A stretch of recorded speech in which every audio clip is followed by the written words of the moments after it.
Gunung Merapi kembali erupsi meluncurkan awan panas 2 km. Sejumlah wisatawan di kawasan Merapi panik saat melihat awan panas menuruni lereng gunung. Selamat siang. Di siang hari ini guguran arah barat daya. Gunung Merapi di perbatasan Jawa Tengah dan Daerah Istimewa Yogyakarta kembali erupsi dengan meluncurkan awan panas guguran sejauh 2.000 meter ke arah Sungai Krasak Sabtu siang. Sejumlah wisatawan yang sedang menikmati libur Natal di kawasan Merapi panik saat melihat awan panas menuruni lereng gunung. Namun tak sedikit warga dan petugas menjadikan erupsi Merapi sebagai tontonan. Balai Penyelidikan dan Pengembangan Teknologi Kebencanaan Geologi atau BPPTKG mengimbau wisatawan di sekitar Bangker Kali Adem, Sleman, Daerah Istimewa Yogyakarta menjauhi zona bahaya. BPPTKG merekomendasikan masyarakat tidak melakukan aktivitas apapun di daerah potensi bahaya. Pada sektor selatan hingga barat daya, kawasan rawan meliputi Sungai Boyong sejauh maksimal 5 km, serta Sungai Bedok, Krasak, dan Bebeng sejauh maksimal 7 km. Sementara pada sektor tenggara, potensi bahaya mencakup Sungai Woro sejauh maksimal 3 km dan Sungai Gendol hingga 5 km. Selain awan panas guguran, masyarakat juga diminta mewaspadai potensi lahar hujan terutama saat terjadi hujan di sekitar puncak Gunung Merapi serta mengantisipasi kemungkinan gangguan akibat abu vulkanik. BPPTKG masih menetapkan status Gunung Merapi di level 3 atau siaga. Apabila terjadi perubahan aktivitas yang signifikan, status Gunung Merapi akan segera ditinjau kembali. Dari Sleman, Yogyakarta, Heru Trijoko, iNews melaporkan. Pemirsa, seorang mahasiswi asal Kalimantan tewas tersambar petir saat sedang melakukan pendakian di Gunung Merbabu, Magelang, Jawa Tengah. Jenazah dibawa ke Rumah Sakit Umum Daerah Muntilan untuk divisum.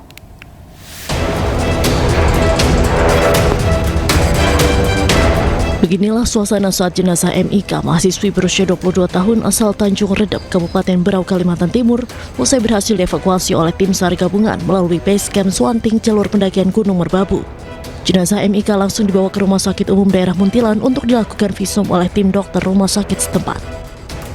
Berdasarkan keterangan kepolisian, korban tewas tersambar petir Kamis sore di petak 26 di antara pos 2 dan pos 3 Gunung Merbabu. Diketahui awalnya korban bersama dua rekannya melakukan pendakian Gunung Merbabu via base camp Swanting pada Kamis siang. Kemudian dari laporan tersebut kami bersama dengan TNI, kemudian BPBD, kemudian APBD, warga masyarakat, Pemkab, dan instansi terkait melaksanakan evakuasi di lokasi pos 2 dan 26 di antara pos 2 dan pos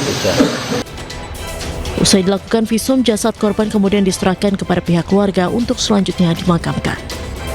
Dari Magelang, Puji Hartono, iNews melaporkan. Pemirsa, libur Natal dan Tahun Baru, arus lalu lintas kawasan Puncak Simpang Gadok terpantau ramai lancar.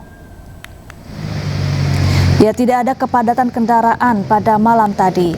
Arus di kedua arah terpantau ramai lancar.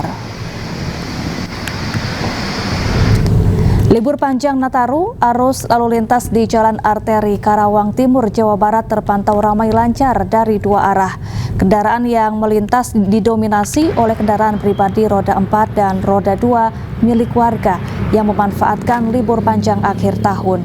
Volume kendaraan terlihat meningkat sejak sore hingga malam hari, baik dari arah Karawang menuju Cikampek maupun sebaliknya.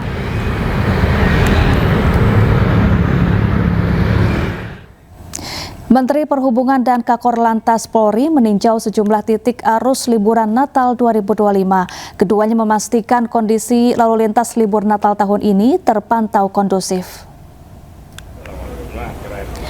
Menteri Perhubungan Dudi Purwagandi mengimbau para pengendara untuk selalu mengutamakan keselamatan dan mematuhi peraturan lalu lintas.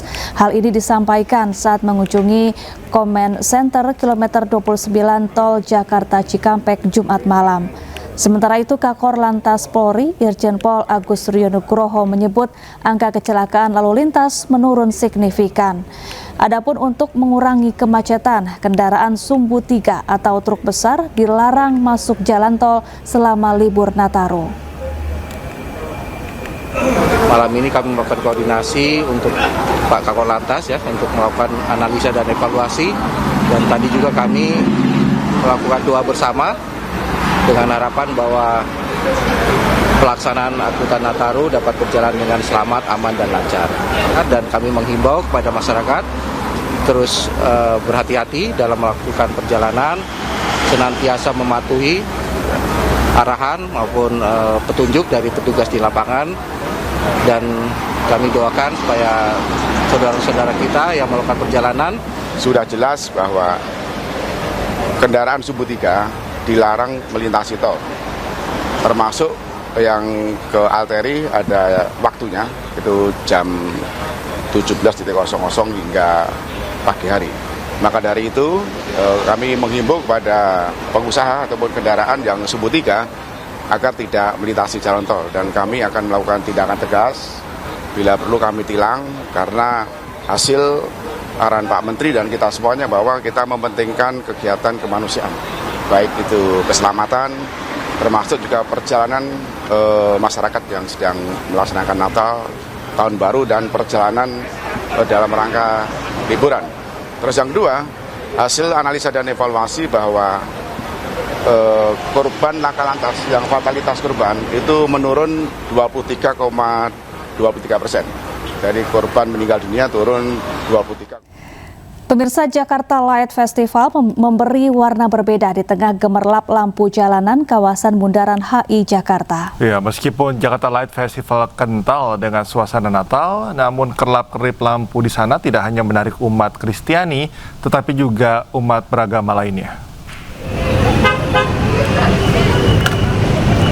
Di hari terakhir ini, atau di kemarin pada Sabtu malam, pemirsa, wisatawan semakin ramai. Mereka datang dari dalam dan luar kota ingin melihat instalasi lampu-lampu yang dipajang sembari mengisi waktu luang saat libur sekolah.